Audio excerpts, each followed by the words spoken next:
Donc, calendrier, nous sommes au cours 12. Le cours 15, c'est le 20 mai. L'épreuve certificative est prévue le 20 mai. L'épreuve est déjà réalisée, déjà prête, donc elle sort du four. Vous pouvez, si vous êtes prêt et prête, vous pouvez le faire la semaine du cours 14 sans problème. Cours 15 étant, si vous avez terminé, vous allez pouvoir profiter de cette période-là pour terminer vos maquettes, vos mises en page, etc. et remettre. Donc, les deux projets Revit sont à remettre pour le 15, en fait, la cour 15. Vous avez jusqu'à 23h59, évidemment, pour remettre les 10 documents. Donc, ça va être à votre choix. Vous pouvez faire l'épreuve certificative le vendredi 14 ou le jeudi 20 mai, tel que prévu au calendrier actuel. Est-ce que ça va pour tout le monde? Le cours 15, c'est le 20, c'est ça? Oui. OK. Donc, c'est un cours qui a été repris. Ils l'ont placé le jeudi, selon le calendrier. Est-ce que c'est clair pour tout le monde?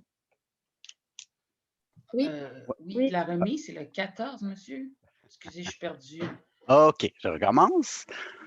Tous les documents sont à remettre pour le 20 mai. Donc, vous avez jusqu'au 20 mai pour peaufiner vos maquettes, vos mises en page. Vous avez jusqu'à 23h59. C'est la date limite pour remettre les trucs. Le choix que vous avez, c'est pour faire votre épreuve certificative. Vous pouvez le faire le 14 ou le 20 mai, selon votre convenance. Donc, juste on en reparlera la semaine prochaine. Ceux qui seront prêts et prêtes à faire l'épreuve le 14, juste me le mentionner, puis on fera des sous-groupes à ce moment-là, puis vous allez pouvoir faire l'épreuve sans problème. Est-ce que ça va pour tout le monde? Ouais, là, c'est clair, merci. Là, c'est clair? OK, excellent. Mieux vaut clarifier la chose tout de suite. OK. Projet 2, j'avais parlé la semaine dernière qu'on ferait des in situ. In situ pour Revit, c'est des éléments qui sont sur mesure, des éléments qui, en fait, sont hors normes, qu'on ne peut pas trouver dans nos composantes, que ce soit des murs, des colonnes, du mobilier. C'est des éléments sur mesure. Donc, l'appellation in situ dans Revit, ça constitue toutes ces composantes-là. On va s'apercevoir que dans Revit, contrairement à AutoCAD où on va dessiner des éléments en ligne puis on va faire un bloc avec ça, on va un petit peu plus loin dans Revit. On va donner des catégories à nos éléments, ce qui va nous permettre de faire une composante intelligente dans le sens où on va pouvoir lui attribuer, oui, une catégorie, lui attribuer aussi tout plein d'informations qu'on va pouvoir inclure à nos composantes, qui va faire en sorte que quand on va faire des tableaux de quantité, des tableaux de spécification, ben, on va pouvoir entrer des valeurs à l'intérieur de nos composants. D'où l'importance de bien choisir la catégorie quand on crée un élément. Donc, on s'entend, si je fais des colonnes structurales, si je fais des éléments muraux, ben, je vais sélectionner la catégorie appropriée, puis ça va la répertorier dans la bonne section de nos composants. Donc ça va. Je vais faire une petite démo pour le mur rideau qui est arrondi, donc comment on modifie ça. Puis, est-ce que vous avez eu la réponse? À quel étage vous êtes? Deuxième ou troisième? J'avais posé ça comme question la semaine dernière. Avez-vous eu une confirmation? Mais je pense que dans le document, c'est écrit deuxième, OK. Parce que me dans le fond, semble. ouais, c'est parce qu'il disait ici deuxième et troisième étage. Donc, d'où venait l'ambiguïté. Mais l'autre groupe m'ont certifié que c'était au deuxième. Je ne sais pas si vous aviez eu cette information-là, vous aussi, mais c'est effectivement le deuxième dans le groupe 1. Donc, prenons cette information-là.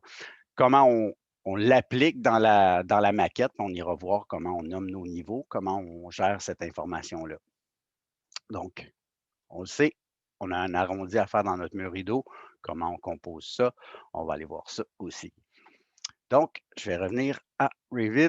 Je vais aller chercher mon projet 2.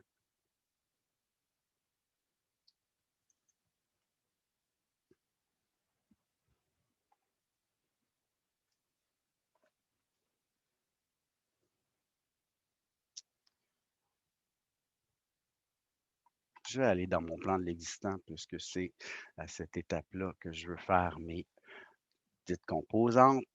J'avais déjà amorcé. Je vais enlever mes éléments. Voilà. Donc, je vais commencer avec ça, les éléments qui constituent nos colonnes.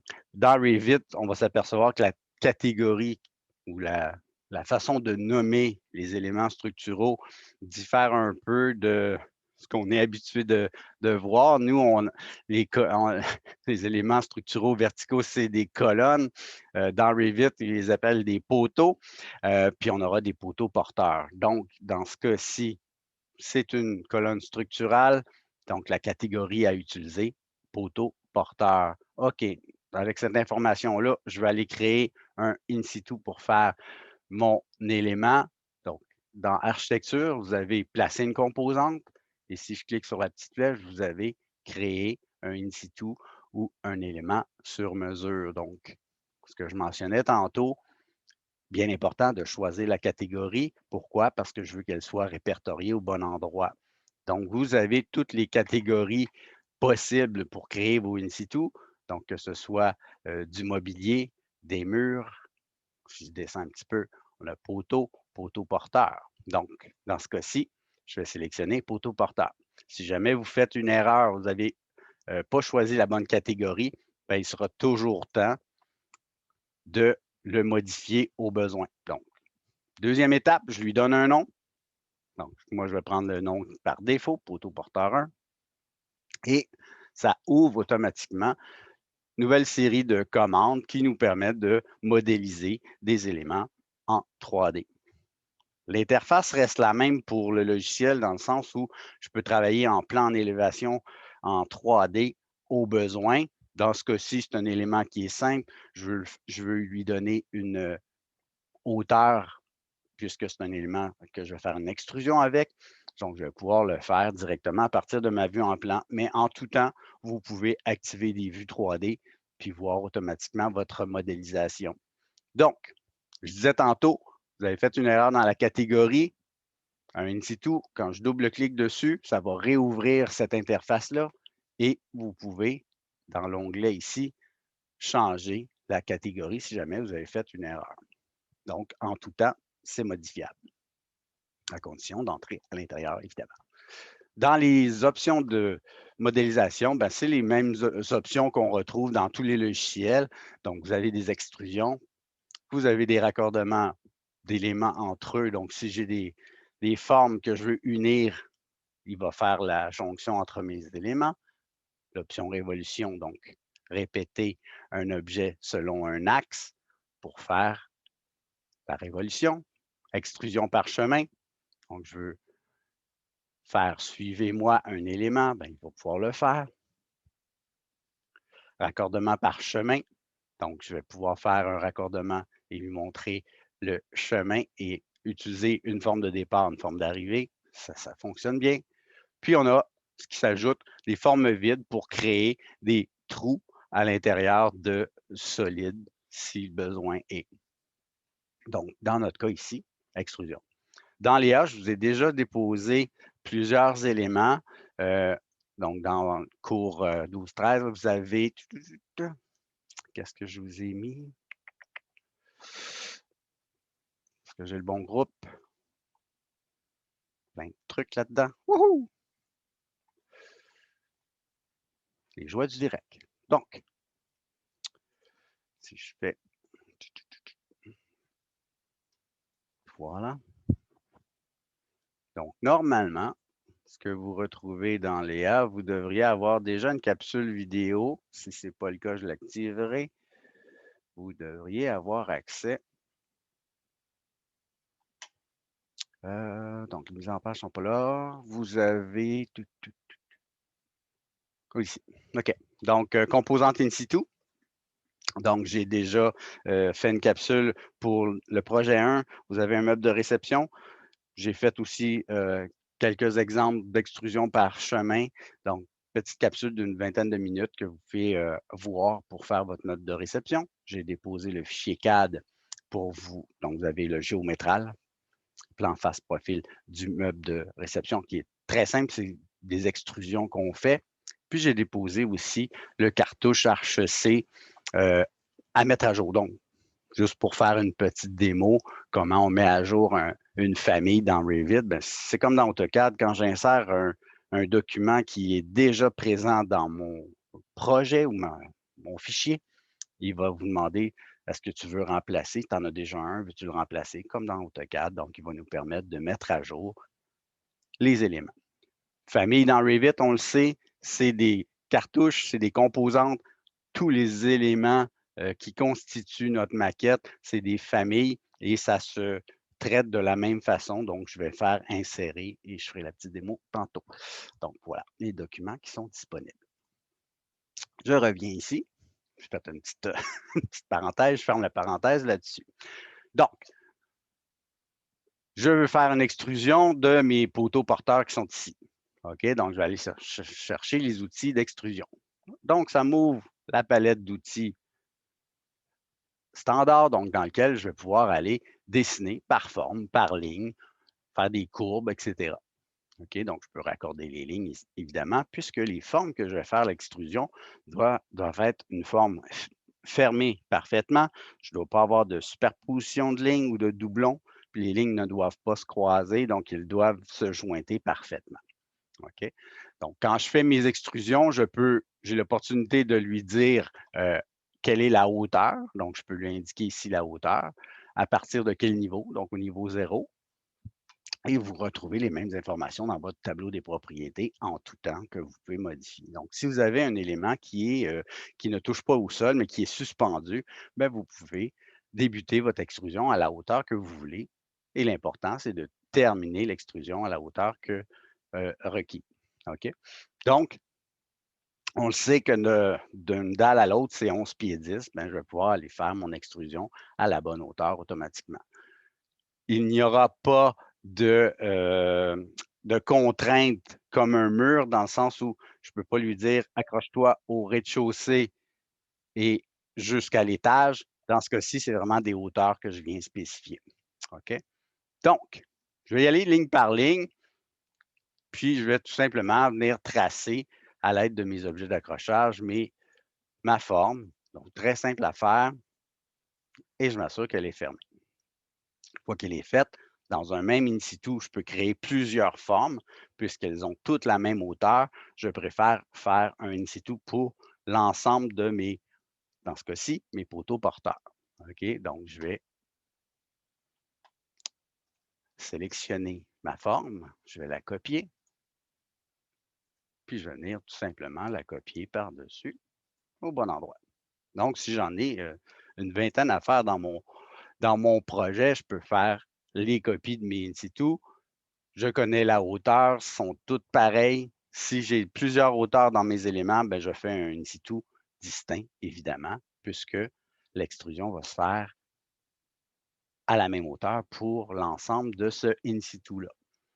Quand j'ai terminé, je ferme mon petit crochet, j'ai terminé de faire mes formes, j'aurai un deuxième petit crochet pour lui dire que j'ai fini de faire ma création d'objets in situ. Dans votre dessin, évidemment, on est dans la phase existante. OK? Donc, n'oubliez pas que dans mon tableau de visualisation des graphiques, donc VV, quand je dessine des éléments, évidemment, par défaut, dans le gabarit, et je fais encore une fois une petite parenthèse, ce gabarit-là va évoluer. Ils sont en train on a un petit comité qui travaille sur les modifications à faire sur les gabarits. La session prochaine, quand vous allez faire vos cours de PEDEX, vous allez avoir un gabarit tout nouveau.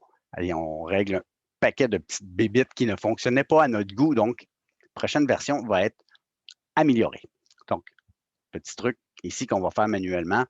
ben, ça va être déjà réglé là, dans le nouveau gabarit. Donc, si je descends dans ma liste, vous allez voir là, dans le plan de l'existant, on a mis des hachurages dans nos murs. Donc, ça, c'est parfait. N'oubliez pas la transparence de l'enlever quand vous en avez terminé, évidemment. Cette transparence-là nous sert à voir le plan cadre en arrière-plan, mais plusieurs oublient de l'enlever. Là, ils se demandent pourquoi je vois des finis de sol passer en dessous de mes murs ou dans mon plan couleur, pourquoi les couleurs passent en dessous des murs. Bien, évidemment, si mes murs sont transparents, bien, je vais voir ce qui se passe en dessous. Donc, n'oubliez pas d'enlever ça quand vous en avez terminé. Je descends un petit peu. Vous vous souvenez, j'ai utilisé la catégorie poteau porteur dans mon dessin. Bien, j'ai fait la même chose pour mes poteaux porteurs. Je suis venu ajouter un motif pour qu'ils remplissent ces poteaux-là, puisqu'ils sont existants. Donc, dans vos gabarits à vous, ça va être en blanc. Donc, on va venir ici, cliquer dans motif et vous allez ajouter un remplissage. Puis vous allez attribuer la couleur en grisé. Dans vos dessins, ce n'est pas fait, donc vous devez l'ajouter. Sinon, les colonnes ne seront pas remplies. Donc, je vais faire OK ici et je vais l'appliquer. Et là, on voit que mes colonnes sont remplies, mes poteaux porteurs sont remplis en gris. Si vous vous demandez pourquoi sont un gris pâle, bien, on s'entend, j'ai encore ma transparence dans mes murs et c'est pour ça que mon grisé est plus pâle. Donc, quand je ferai le correctif, ça va se faire. Je vais enlever ça. Évidemment, c'est mon dessin de l'autre cours. Mes murs rideaux étaient déjà toutes faites. Donc, je vais rectifier le tir ici.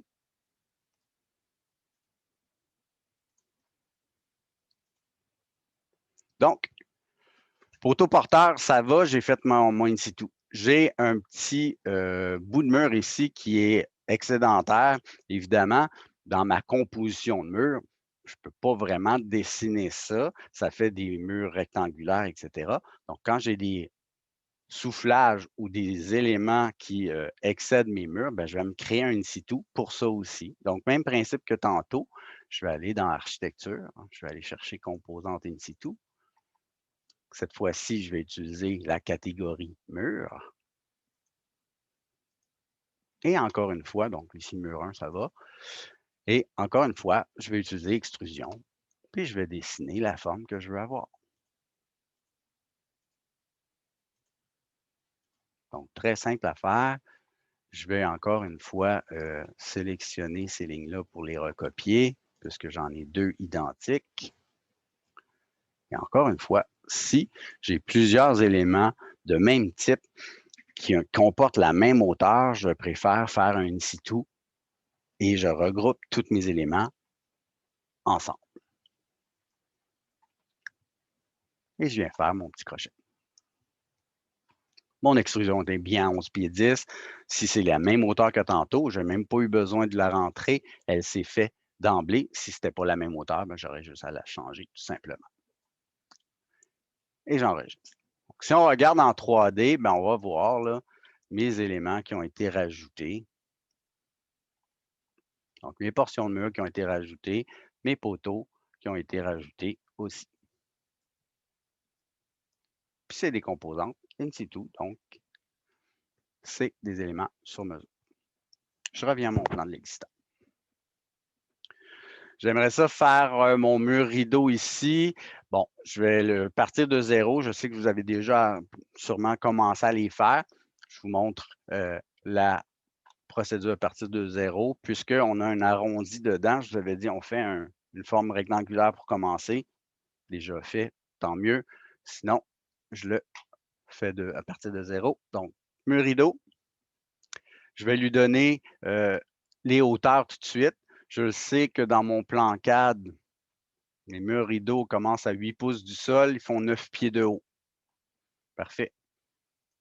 Donc, décalage inférieur, 8 pouces. Je ne veux pas que ça s'attache à l'étage, donc je vais lui dire ici sans contrainte et je vais lui mentionner la hauteur que je veux avoir pour mon panneau, soit 9 pieds. De cette façon-là, quand je vais venir placer mon mur, mon panneau de verre, il va par défaut se placer au centre. Faites-vous-en pas. On va le positionner à l'endroit où on veut l'avoir au final. Donc, j'ai placé mon panneau de verre. Je me suis fait une petite vue temporaire ici pour la voir en élévation. Je vais fermer mon autre maquette. Mon projet 1, oui, je vais l'enregistrer. OK. L'idée, c'est d'avoir cette seule et même maquette-là. Je vais activer mon élévation et je vais pouvoir même faire ma vue en cascade, en mosaïque, si on veut, pour pouvoir voir notre élévation et notre vue en plan côte à côte. Donc, je vais voir tout de suite les modifications que je fais. On subdivise, on le sait, en deux notre panneau. Donc, ça vient le subdiviser en deux automatiquement. J'aimerais savoir une subdivision horizontale pour faire mon... Je vais me placer dans mon élévation. Quadrillage me rideau. Donc, deux façons de le faire. Je peux cliquer puis dire, OK, elle est positionnée. Je peux aller modifier sa hauteur. J'aurais très bien pu aussi aller indiquer la hauteur. Donc, si on connaît la hauteur, on l'inscrit. Si on ne s'en rappelle pas, on peut aller revoir notre plan CAD. Donc, on est à 5 pieds, 4 pouces, 3 quarts. OK. Donc là, ici, j'ai écrit 5 pieds, 4 pouces. Vous pouvez mettre des décimales. Moi, je n'aime pas ça faire des fractions, donc je mets des décimales. 0,75, ça devrait bien faire la job.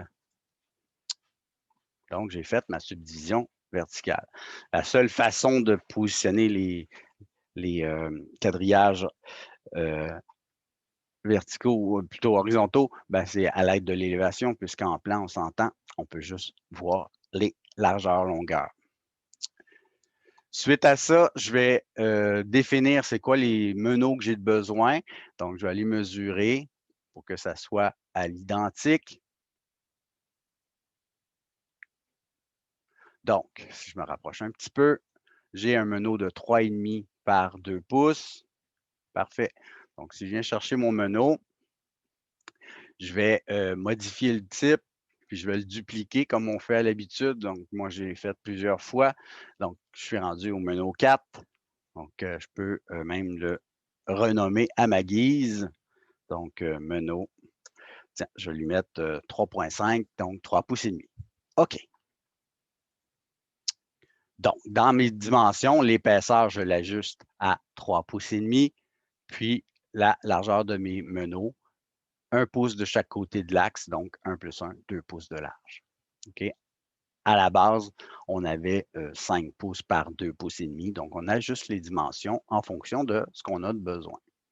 Une fois que c'est fait, ben, je vais pouvoir, dans mon élévation, venir placer mes meneaux. En fonction de l'élévation aussi, je peux aller choisir comment les meneaux sont connectés les uns aux autres pour que ça corresponde à mon élévation. Quand vous allez me dire, ouais, mais il est toujours carré ton truc. Effectivement. Donc, je vais entrer dans la modification d'un profil. Puis cette méthode-là est bonne pour à peu près tous les éléments que je peux modifier les profils. Puis on va voir tantôt, là, on peut modifier les profils de paquets de trucs. Bien, ici, si je viens vis-à-vis mon panneau de mur rideau, si vous avez de la difficulté, encore une fois, à sélectionner votre mur rideau, vous faites tabulation pour voir les différents éléments qui se superposent les uns aux autres et je m'assure d'avoir vraiment le pointillé qui sélectionne mon panneau de mur rideau. OK? Une fois qu'il est sélectionné, vous allez voir dans le haut, modifier profil.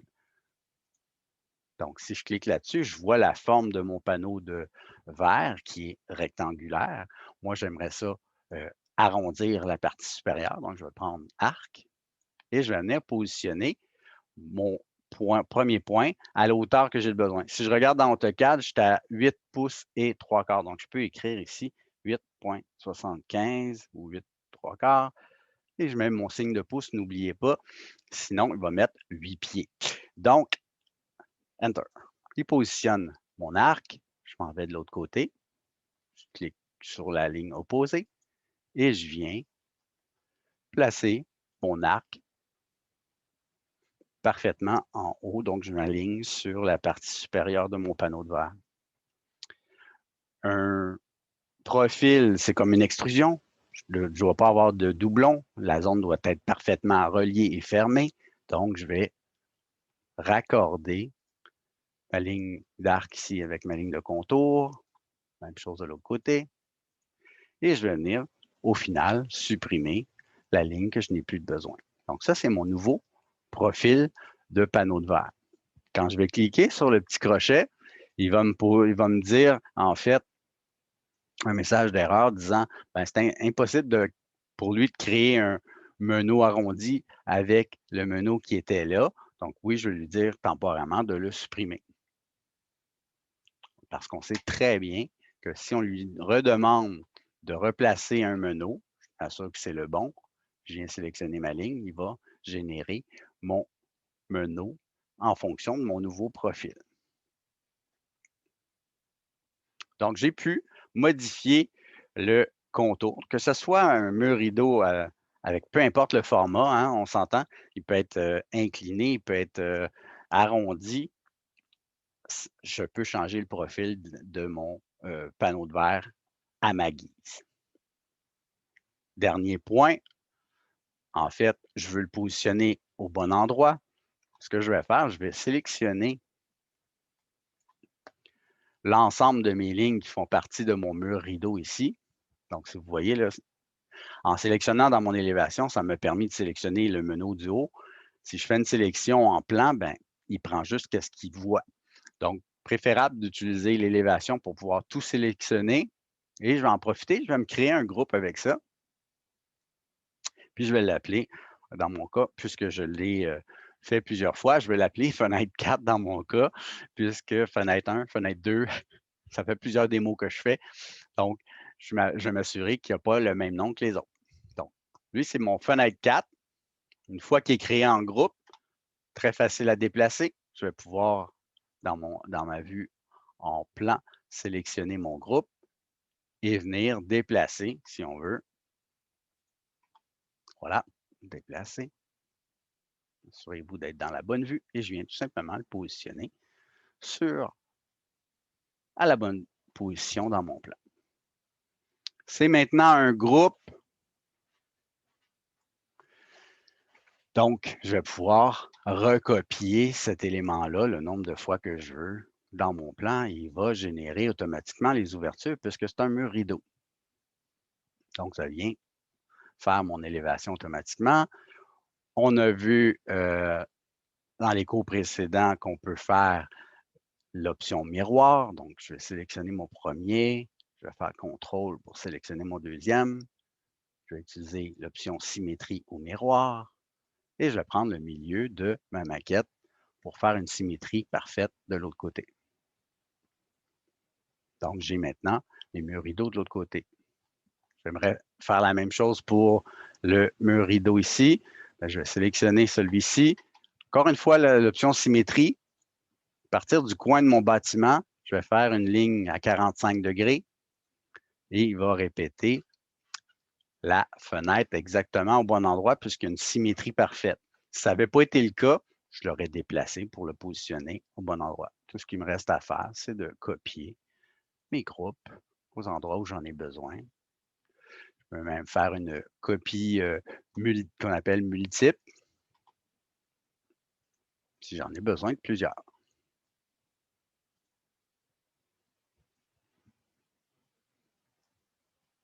L'avantage de générer des groupes, c'est comme dans AutoCAD, ça devient comme un bloc. Ce n'est pas une famille, mais si je modifie un élément, ben, il va se modifier partout si j'ai fait une erreur. Donc, avantageux d'utiliser ce principe. Donc, vous pouvez faire des in situ, vous pouvez modifier les profils de vos murs rideaux. Si ce n'est déjà fait, ben, vous insérez les portes, évidemment. Vous avez aussi des types de portes qu'on appelle portes escamotables ou pocket door. Donc, si je fais porte, normalement, dans votre gabarit, vous devriez avoir des portes pocket door que vous venez positionner à l'endroit où vous voulez l'avoir et il va faire la perforation automatiquement dans votre mur. Si je viens me faire une petite vue de ça temporaire que je pourrais effacer au besoin, c'était juste pour travailler. Donc, je vais aller chercher mon élévation, cliquer dans la flèche. Voilà. Cette vue-là, je ne la veux pas. Et je vais faire ma petite mosaïque comme tantôt. OK. Donc, vous voyez là, la porte, c'est une pocket door, elle est entrouverte un petit peu si vous voulez qu'elle soit ouverte avec un facteur plus grand, donc une distance plus grande, vous pouvez en tout temps la modifier. Donc, si je sélectionne ma porte, vous devriez avoir distance d'ouverture est à presque 4 pouces. Donc, vous pouvez changer ça. Je vais mettre 16 pouces, par exemple, pour donner un exemple, et je l'applique. Donc, ça va entrouvrir votre porte, plus ou moins. Donc, c'est des petites portes avec dynamique, si on veut. On peut venir changer les paramètres à l'intérieur au besoin. Donc, ça va pour ça. Donc, dans les deux projets, vous devez, avant qu'on aille très, très loin là, dans les mises en page, là, je veux que tout le monde vous ayez fait des vues à l'intérieur de vos maquettes. Le projet 1, normalement, vous devriez avoir pas mal généré toutes les vues nécessaires pour faire les mises en page. Je vais en faire une amorce aujourd'hui. Qu'au prochain, je parle de vraiment tout ce qui est étiquette, nomenclature, etc., pour peaufiner les mises en page et les informations qu'on veut mettre sur nos plans. Création de vues, plusieurs m'ont posé la question. Ah oui, les caméras, ça fonctionne comment là-dedans ou les vues 3D? Ça fonctionne de la façon suivante. Donc, on a vu les élévations dans la section vue 3D. Si jamais vous avez effacé par erreur une vue 3D puis vous avez plus la maquette en isométrie, bien, la vue par défaut 3D, c'est la maquette automatiquement. OK? Donc, vous pouvez générer une vue par défaut 3D. Pour les caméras, bien que j'aime bien faire les caméras puis encore une fois, il y a des phases là-dedans. Donc, si vous faites une caméra dans votre plan de l'existant, bien, vous avez seulement que les éléments existants. Si vous les faites dans votre nouvelle construction, moi, j'aime bien faire les caméras dans mon plan d'aménagement. À ce moment-là, on voit l'ensemble de la nouvelle construction, incluant les sols et les plafonds. Mais dans le cas présent, je n'en ai pas dans cette vue-là. Donc, on va aller se placer une caméra et c'est le même principe pour toutes les caméras que je veux venir positionner. Très efficace. Pourquoi? Parce qu'il positionne d'emblée notre champ de vision, en fait, notre hauteur d'observateur et de cible tout de suite à 5 pieds 6. Si vous voulez les changer, vous pourrez le faire, mais d'emblée, il n'y a aucune chance que vous génériez des vues distorsionnées. Donc, par défaut, si je place ma caméra, exemple, dans le coin ici, puis je veux faire une perspective angulaire, bien, j'ai mon champ visuel. J'ai laissé mon doigt sur mon bouton de sélection et le petit X qui est au bout de ma souris, c'est la limite du champ visuel. Donc, évidemment, si j'arrête, puis plusieurs font l'erreur de mettre un champ visuel trop petit, ben, c'est comme si je mettais un panneau opaque où il y a mon X, ben, je vais voir juste cette portion de dessin-là. Donc, petit truc, placez toujours votre champ visuel au-delà de la limite que vous voulez établir. De cette façon-là, ben, votre champ visuel va se faire automatiquement et vous allez avoir une vue que vous allez pouvoir ajuster. Donc, je vais juste fermer mes élévations pour les besoins de la cause, tout fermer les vues non requises et vous allez pouvoir agrandir votre fenêtre de présentation pour voir, en fait, la perspective s'afficher. Et comme je mentionnais tantôt, l'élévation de l'œil et de la cible est à 5 pieds 6. Pourquoi 105? Bien, c'est qu'en fait, votre niveau de base rez-de-chaussée, dans notre cas, c'était 100 pieds et ajouter 5 pieds 6, donc 105 pieds 6. Donc, faites attention, si vous modifiez les hauteurs, de toujours conserver le 100 pieds parce qu'il y a plusieurs qui mettaient « Ah, je vais me mettre à 8 pieds ici. » Bien là, vous allez être complètement dans le plancher, donc 100 pieds trop bas. OK? Donc, n'oubliez pas d'ajuster les hauteurs, mais de conserver le niveau 100 pieds. Donc, pour les perspectives, vous pouvez en générer le nombre que vous voulez. C'est gratuit. Donc, vous pouvez en faire plein, faire des tests, puis choisir celle que vous voulez avoir au final pour placer dans vos vues. Ces vues-là, évidemment, vont s'ajouter dans votre liste, dans votre arborescence.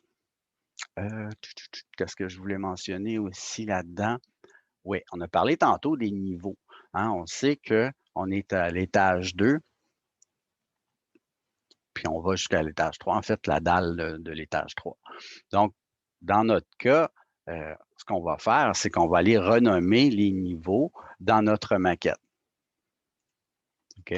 Je vais juste voir, je pense, dans ce dessin-là, c'est déjà fait, là, mais je pourrais être certain. Donc, vous choisissez n'importe quelle élévation standard. Oui, c'est fait déjà dans ce projet-là. Donc, pour les besoins de la cause, je vais me faire un nouveau projet à partir du gabarit, juste pour vous montrer là, ce que vous avez présentement là, dans votre maquette. Donc, en tout temps, les niveaux, je peux les renommer. Je peux changer les hauteurs, évidemment. Donc, je vais toujours partir d'une élévation standard. Là. OK? Puis, c'est ce que vous avez présentement dans votre projet. Donc, vous avez le niveau sol, rez-de-chaussée, étage et toit. Donc, si vous avez inséré votre plancade au rez-de-chaussée, vous le savez que vous n'avez pas besoin du niveau sous-sol, vous pouvez très bien les supprimer. Hein, plusieurs me disaient « Ah ouais, mais là, mon arborescence, là, il y a bien trop de stock là-dedans, il y a bien des trucs que je ne me sers pas. » Bien, si vous supprimez un niveau, ça va supprimer toutes les vues en lien avec ça. On le sait qu'on n'en a pas besoin, donc pas de problème. On va venir supprimer les niveaux qu'on n'a pas de besoin. OK? Donc, dans le cas présent, moi, j'ai besoin de rez-de-chaussée et étage. Parfait.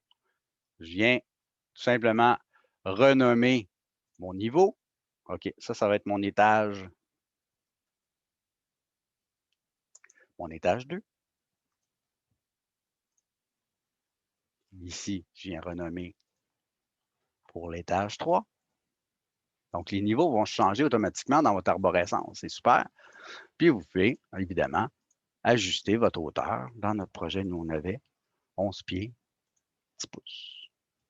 Donc, si vous attachez vos murs en fonction des étages, bien, ils vont tout de suite être la bonne hauteur et ils vont s'attacher et donner 11 pieds 10 de hauteur.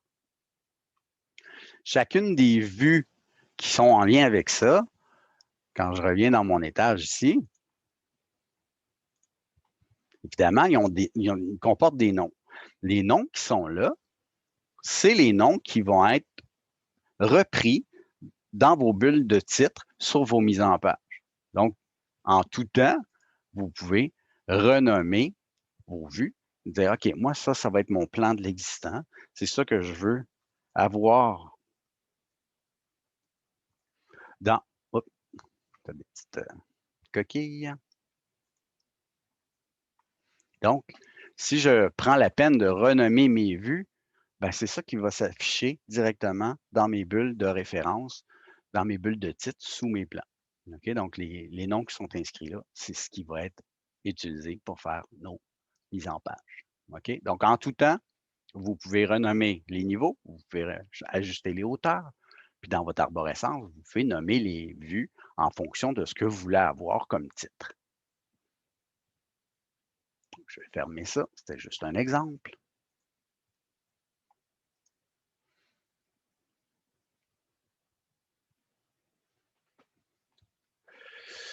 Je ne veux pas enregistrer pour l'instant. Je vais fermer ça. Donc, dans votre projet 2, plusieurs m'ont posé la question cette semaine au niveau des murs, comment ça fonctionne. Je veux avoir des murs de 6 pouces. vous avez dans le gabarit des cloisons en montant métallique, vous avez des cloisons en montant de bois, puis un dernier truc qu'on n'avait pas regardé, mais vous avez des murs qu'on appelle des murs génériques. Prenons exemple, vous êtes en train de faire un relevé dans un espace, puis là, il y a des murs existants. Vous avez calculé l'épaisseur, ça fait 8 pouces et un 8, par exemple. Vous ne connaissez pas la composition du mur, puis ce n'est pas nécessaire puisque c'est un mur existant, puis vous ne voulez pas le modifier comme tel. Donc, on peut utiliser des murs qu'on appelle des murs génériques. Allons voir ce que c'est. Donc, si je viens dans Architecture, dans la section Murs, mur, s'il vous plaît. Voilà. Donc, oui, on a nos murs rideaux. Donc, si je monte un petit peu dans la liste, donc vous avez les cloisons avec les montants métalliques, montants de bois, comme je mentionnais tantôt. Puis, vous avez des soufflages. Donc, si vous voulez rajouter des épaisseurs de soufflage par-dessus un mur existant, ça va être ces types-là qu'on va utiliser. Puis, vous avez mur générique. Mur générique, ça le dit, c'est un mur, on ne connaît pas la composition, vous changez l'épaisseur tout simplement. Donc, comme d'habitude, vous dupliquez, vous l'appelez comme vous voulez l'avoir, puis dans la largeur du mur, si vous pouvez aller changer. Il n'y a pas de composante, donc c'est vraiment un mur vide à l'intérieur. Il n'y a aucune composition de mur. C'est pour faire des murs existants. Vous pouvez changer l'épaisseur ici, puis mettre l'épaisseur que vous voulez avoir en fonction de votre plan de l'existant. OK? Donc, les murs génériques, quand on ne veut pas se casser la tête avec la composition des murs, c'est les murs qu'on peut utiliser. Je termine avec les compositions de murs avec le mur de fondation. Mur de fondation, là, j'aurais presque tendance à l'enlever des types de murs, à moins que vous ayez des sous-sols à faire le relevé. Le mur de fondation, c'est un mur de béton qui est dans le sol.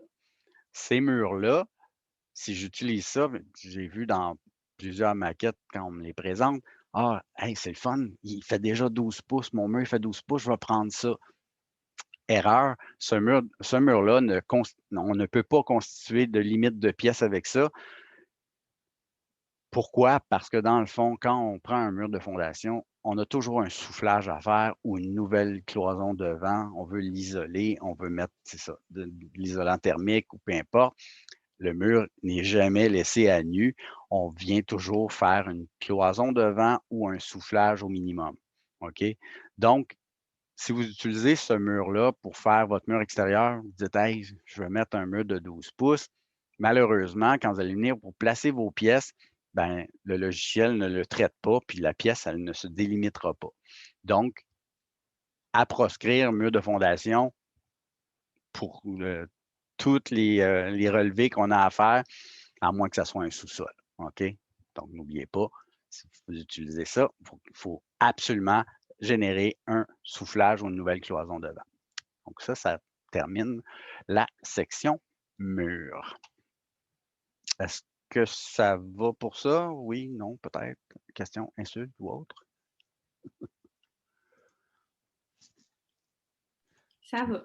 Ça va. OK. Je vais aller au projet 1. Projet 1, juste pour faire une amorce là, des différentes mises en page, puis comment on traite finalement les mises en page. Plusieurs me posent la question, la première chose, on le sait qu'on a une fenêtre de recadrage quand on travaille dans nos vues, dans notre arborescence, et on vient cintrer le plus possible notre plan. Pourquoi? Parce que cette fenêtre de présentation-là, c'est ça qui va être déplacé sur nos mises en page.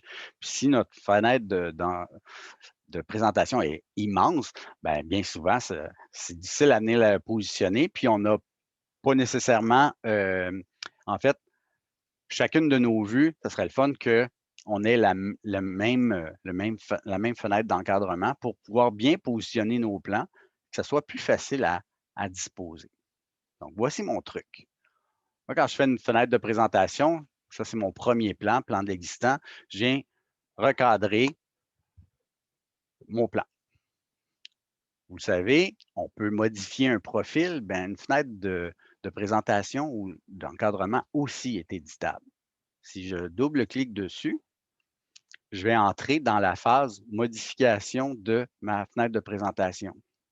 Donc, ça veut dire que si je veux faire une fenêtre de présentation avec une forme bizarroïde, je pourrais le faire. Je pourrais contourner des éléments. Je pourrais faire des formes complètement bizarres. Ce n'est pas le but ici. Moi, ce que je veux, c'est avoir cette fenêtre d'encadrement-là. Je veux pouvoir la réutiliser dans mes vues de démolition, dans mes vues de plan d'aménagement, etc. Donc, je vais la sélectionner et je vais faire CTRL-C pour copier. Je l'ai gardé en mémoire. Je peux fermer ça. Je vais aller dans mon plan de démolition. Je vais activer mon cadre puisque je ne le vois pas. Donc, la petite ampoule ici dans ma barre d'état. Puis là, je vois que ma fenêtre d'encadrement là, est vraiment plus grande. Elle n'est pas placée pas du tout de la même façon. Donc, je double-clique dessus et je vais venir coller. Si je fais CTRL-V, il va le positionner de façon aléatoire. Si je regarde dans mon tableau ici, j'ai l'option coller et je peux lui dire de le coller aligné avec la vue actuelle. Donc, il va se positionner exactement à la même place. Donc, je vais avoir une fenêtre d'encadrement identique pour toutes mes vues de plan. Donc, je peux faire cette étape-là partout. Comme n'importe quel profil, comme n'importe quelle extrusion, ça fonctionne de la même façon. Je ne dois pas avoir de double ligne, je dois avoir seulement qu'un contour. Donc, vous aurez compris que ces lignes-là, je vais les supprimer pour conserver cet encadrement-là. Et si je fais mon petit crochet, ma fenêtre va être exactement pareille pour mon plan de démolition que mon plan de l'existant. Donc, je peux prendre cet encadré-là et les répéter dans mes différentes vues pour qu'elles soient identiques. Donc, ça, c'est une première chose.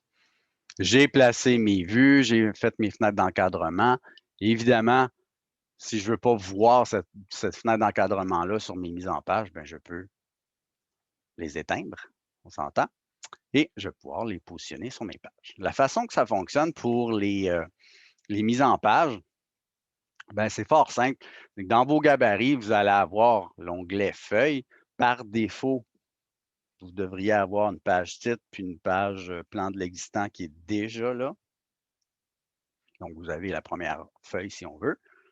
Et si je clique bouton droit de souris sur Feuille et je fais Nouvelle feuille, dépendamment du dessin dans lequel vous allez être, dans votre gabarit, vous allez avoir une multitude de mises en page. Vous choisissez le format que vous voulez avoir.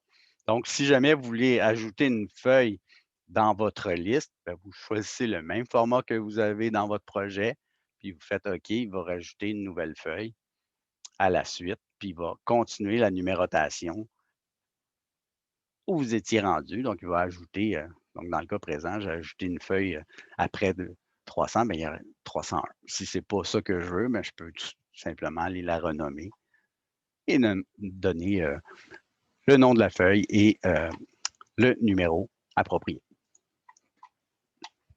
Donc, je vais aller sur ma page de plan de démolition et plan de l'existant. OK. Je vous ai déposé dans Léa cartouche à mettre à jour. Donc, cartouche 18 par 24 qui est dans Léa. Donc, vous la téléchargez sur votre poste et vous venez tout simplement l'insérer. Donc, si je fais insérer, charger famille, moi, je l'ai déposé dans mon répertoire, cours 12, et je viens l'insérer. Automatiquement, le logiciel me dit « Ah, tu en as déjà une qui s'appelle Cartouche 2017. Veux-tu la remplacer? » Oui, je vais la remplacer. Donc, il va la mettre à jour et vous allez obtenir le logo automatiquement. La façon d'ajouter des éléments à vos cartouches, c'est comme dans AutoCAD, je rentre dans l'éditeur de blocs dans AutoCAD, c'est la même chose ici. Je peux entrer, cliquer sur mon cartouche. Automatiquement, je vais entrer dans la famille et je peux insérer. Si vous avez des logos, vous avez dessiné un logo dans AutoCAD, vous faites un petit bloc, puis vous allez pouvoir l'insérer. Insérer. CAD, vous allez pouvoir insérer votre logo dans votre cartouche si vous voulez l'avoir. Une fois que vous avez fait votre modification, vous pouvez lui dire de charger dans le projet. Pas de projet. Bonjour, que puis-je faire pour vous? C'est super. Alexa, Siri répond à mes questions. Super. Donc, voilà. Donc, je peux. Mais vous avez activé vrai ou faux? Ah, mon Dieu. OK. Donc, je peux modifier en tout temps mes cartouches, insérer des trucs à l'intérieur à ma guise. Une fois qu'il vient, je suis rendu à faire la disposition de mes différents plans. C'est une des très grandes forces du logiciel, on s'entend. Donc, on est sur le mode papier, je suis sur la feuille présentement. Je n'ai pas à générer des fenêtres de présentation. Ce que je vais faire, c'est que je vais prendre mes vues que j'ai créées dans mon arborescence et je vais venir les glisser là-dedans. Vous vous souvenez, tantôt, je vous ai mentionné que le titre que vous avez donné dans votre arborescence, c'est ça qui va être affiché dans ma bulle de référence. Donc, si jamais vous voulez les renommer, vous pouvez les renommer, mais vous pourrez aussi les renommer sur votre mise en page et le lien va se faire puisque la coordination de mes vues, de mes mises en page est interreliée. Donc, ça, c'est une des très grandes forces du logiciel. Donc, si je prends ma vue ici, puis je viens la glisser sur ma mise en page, bien, je vais pouvoir la positionner à l'endroit où je veux la voir. Ma vue vient de s'afficher. Si vous ne voulez pas voir, comme j'ai dit tantôt, les petites lignes de fenêtre d'encadrement, deux choix s'offrent à vous. Vous pouvez toujours revenir à votre vue initiale puis éteindre le cadre ou, comme dans AutoCAD, si je double-clique dans ma fenêtre de présentation, je suis à l'intérieur de ma vue, je peux faire des modifications. Les modifications s'appliquent dans mon arborescence puisque c'est la même vue, mais je peux éteindre mon cadre et revenir sur mon papier en double-cliquant à côté. OK? Donc, très facile d'utilisation. Je viens glisser mes éléments. Si j'ai à changer d'échelle, je peux changer mon échelle dans ma vue. Ça va changer dans mon arborescence et dans ma mise en page en même temps. Je sélectionne ma fenêtre de présentation, puis je regarde dans mes propriétés. Là, on m'indique, OK, présentement, j'ai une fenêtre sans bulle. C'est vrai, je n'ai pas de titre dans le bas. Si je sélectionne ça ici, vous allez pouvoir sélectionner selon le type de vue que vous êtes en train de représenter, la bulle de référence en conséquence. Donc, si je prends la bulle, fenêtre bulle plan, qu'est-ce qu'il fait? Il va ajouter ma bulle de référence dans le bas. Il va indiquer le nom qui est indiqué dans mon arborescence comme titre. Il va indiquer l'échelle automatiquement. C'est mon plan numéro 1 de la page sur laquelle je me retrouve. Donc, si j'ai nommé ma page descend, il va ajouter automatiquement le. Donc, plus de raison d'avoir des erreurs dans nos bulles de référence puisqu'elles se remplissent automatiquement.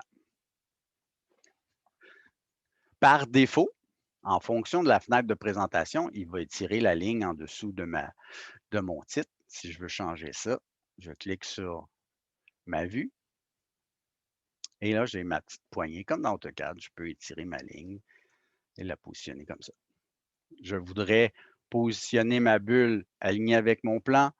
Je sors de la fenêtre de présentation et je viens cliquer sur la bulle pour la déplacer et la positionner à l'endroit où je veux la voir. Si ma souris veut suivre, ça devrait bien aller. Voilà. Donc, vous aurez compris, vous sélectionnez votre fenêtre de présentation, vous choisissez le type de bulle que vous voulez avoir. Vous êtes en train de placer une élévation, bien, vous devriez avoir vue, référence et titre. Là, à ce moment-là, la bulle de référence va faire le lien avec la page où ma bulle est positionnée et vice-versa. Donc, la vue en plan, c'est vraiment, il prend le numéro de la page sur laquelle votre vue est placée, puis bulle de référence, c'est pour les élévations. Donc, si vous avez placé une bulle d'élévation dans votre plan d'aménagement, il va aller répertorier sur quel plan tu as mis ton plan d'aménagement versus l'élévation. Il va faire le lien des pages, il va le remplir automatiquement. OK? Donc, c'est la distinction entre les deux types de bulles. Sinon, je n'ai pas de bulle du tout. OK? Donc, c'est à vous de choisir ce que vous voulez indiquer. Donc, en tout temps, je peux prendre mon plan de démolition, venir le positionner. Et là, vous voyez, il y a déjà une vue. Je peux m'aligner dessus, pour la centrer. Donc, elles vont être positionnées exactement à l'identique. Je sélectionne ma vue. Ça aussi, c'est un plan. C'est mon plan numéro 2. La page descend. Je peux étirer ma petite ligne. Je sélectionne ma bulle et je viens la positionner dans le bas de mon plan. Ainsi de suite. Donc, je vous laisse vous amuser avec ça. Dernier point à l'heure du jour, c'est en fait si je fais un plan de démolition, j'aimerais savoir mes numéros de pièces aussi. On le sait que le logiciel, dès que je démolis un mur, les bulles de pièces disparaissent puisqu'il n'y a plus de référence pour générer les limites de pièces. C'est lié avec les murs. Donc, petit truc pour contourner cet élément-là. Je vous donne mon truc. Comme le logiciel n'est pas fait pour ça, petit truc pour contourner la chose, c'est le suivant. Je viens dans mon plan de l'existant, j'ai mes bulles de référence. Donc, si je duplique ma vue avec les détails, je vais avoir une vue identique. Je vais venir la renommer. Je vais l'appeler numéro de pièce, tiens.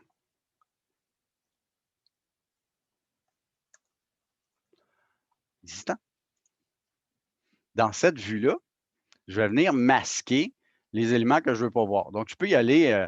Donc, si je sélectionne mes murs puis je fais masquer la catégorie, il va masquer tous les murs. Donc, très rapide. Je sélectionne mes sols, masquer catégorie. Donc, je peux rapidement masquer mes différentes catégories. Puis, vous aurez compris l'astuce. Je veux garder même mon petit logo d'origine. Je peux même le masquer si je ne veux pas le voir. Donc, j'ai juste mes numéros de pièces. L'astuce est hyper simple. Je vais venir sur ma page plan de l'existant et démolition. Et je vais venir prendre ma vue et je vais venir la positionner par-dessus. Et j'aurai maintenant mes bulles de référence pour mes pièces. Donc, ne faites pas l'erreur d'essayer de générer des nouvelles pièces dans votre plan de démolition. Parce que de un, ça ne fonctionnera pas. Il y en a qui ont essayé de contourner la chose en essayant de placer des séparations de pièces, puis à proscrire, honnêtement, oubliez le projet. Si vous faites ça, vous allez générer des erreurs de configuration du logiciel, puisque le logiciel est fait pour constituer des pièces à l'aide des murs. Si je constitue des pièces existantes à partir de séparation de pièces, je ne veux pas entrer là-dedans. N'essayez pas ça. Vous allez vous causer plus de problèmes que de solutions. Donc, advenant le cas que je n'aurais pas de plan d'existant, mais juste un plan de démolition, ça serait le fun d'avoir les bulles de référence. Ben, c'est la façon de faire. Donc, moi, je vous demande de faire cette procédure-là pour qu'on ait les numéros de pièces dans les deux plans. Donc, on superpose. Dans AutoCAD, ce serait la même chose. Hein. Si je pourrais superposer des fenêtres les unes par les autres en masquant mes calques, ben, c'est la même chose ici. Et c'est la façon de contourner la problématique des numéros de pièces dans un plan de démolition. Donc, voilà ce qui conclut les notions pour aujourd'hui. Ce que je vous demande de faire, c'est d'amorcer vos mises en page dans les deux maquettes, créer vos vues. La semaine prochaine, je parle de tous les tableaux de nomenclature, comment on gère les étiquettes, etc. Donc, un cours expressément sur ces informations-là, dites intelligentes par rapport au logiciel. Questions, insultes ou autres? Moi, je voulais juste savoir, Oui. Concernant la mise en page, moi, je pensais qu'il fallait se fier au PDF que tu avais, de refaire exactement le PDF que tu avais montré, que tu avais donné. Oui. Mais il me semble que dans le plan de l'existant, il n'y a pas de numéro de pièce, c'est tout ça? Ben, en fait, quand on a fait le plan de l'existant, je vous avais demandé de rajouter des pièces. Oui. Oui, c'est correct. OK. Donc, en ayant créé les pièces, je vous avais montré comment faire les numéros de pièces. Donc, oui, il faut les mettre. Donc, il OK. faut en générer pour pouvoir procéder la chose. Le OK. PDF a été, bon, c'était la première version, première mouture, si on veut. Je l'ai peaufiné un petit peu. On ira un petit peu plus loin là, dans les mises en page. Donc, la semaine prochaine, là, je vais vous donner vraiment le topo final. Mais oui, vous pouvez déjà générer vos mises en page, vos vues. OK. On le sait que ça prend 2 secondes à modifier, là, donc, puis avec les nomenclatures aussi, là, tous les tableaux. Donc, on va faire la version finale là, des différentes mises en page. Mais tu peux déjà prévoir tes pages là, d'emblée. D'accord. D'accord? Oui. Est-ce que ça va pour tout le monde? Je n'ai pas fait de tour de table aujourd'hui, à savoir où vous en étiez là, dans vos différentes maquettes. Je n'ai pas reçu de message par Mio qui était problématique. J'ose espérer. On n'est pas en présentiel, donc j'ai un peu moins de feedback, un peu moins de je ne peux pas bien voir où vous êtes rendu. J'ose espérer que ça va bien de votre côté. Je prends pour acquis, peut-être, c'est pas la bonne affaire, mais je prends pour acquis que ça va bien de votre côté si je n'ai pas de message de panique, là. Donc, j'ose espérer que ça va bien de votre côté. Pas de questions, pas de commentaires. Donc, je vais arrêter la séance Zoom pour pouvoir la déposer dans Léa. Je vais me reconnecter à Zoom pour la période de questions tout de suite après. Ça va pour tout le monde? Oui. Oui, OK, merci. À tantôt.